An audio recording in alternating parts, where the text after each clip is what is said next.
ఆ ₹5 వ్రతకల్పన బుక్ చూస్తే ఎక్కడ లేని కోపం వస్తది. ఏరా నాకు అర్థం కాదు, ఎన్ని సంవత్సరాల నుంచి నా పూజలు చేస్తున్నారు, ఒక్కడికి నా కథ గుర్తుండదేట్రా యాదవ్ వల్లారా. ఓ నా బుక్ లో చూసిన దాన్నైనా తిన్నంగా చదువుతారా అంటే అది ఉండదు. ఏదో బాగా అటర్ ఫ్లాప్ అయిపోయిన తెలుగు సినిమాకి రివ్యూ చెప్పినట్టు చదువుతారు ఒక్కొక్కడును.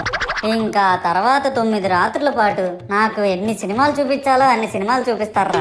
ఇందులో ఫన్నీ పార్ట్ ఏంటంటే నేను ఎన్ని బ్యాచ్లను చూస్తాను తెలుసా. ప్రతి వీధి పందిరి దగ్గరికి తిరుగుతూ నా విగ్రహాలకు రివ్యూ ఇచ్చే బ్యాచ్ ఒకటి, ప్రసాదాల కోసం ప్రతి పందిరి దగ్గరికి తిరిగే బ్యాచ్ ఇంకొకటి, ఇంకా దరిద్రం ఏంటంటే నాకు కొట్టిన కొబ్బరికాయలు ఏమైనా మిగిలిపోయేమో వాటిని తీసుకెళ్లి పచ్చడి చేసుకుందాం అనే బ్యాచ్ ఒకటి.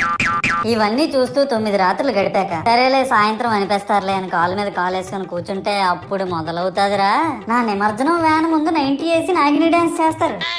అంటే నాకు అర్థం కాదు, 9 రోజులు వాళ్ళతో కలిసి ఉన్నానని నన్ను కూడా వాళ్ళ ఫ్రెండ్ లా ట్రీట్ చేస్తారా ఏంటి? అబ్బా అబ్బా అబ్బా అబ్బా, మునిగినంత వరకు మనశ్శాంతం.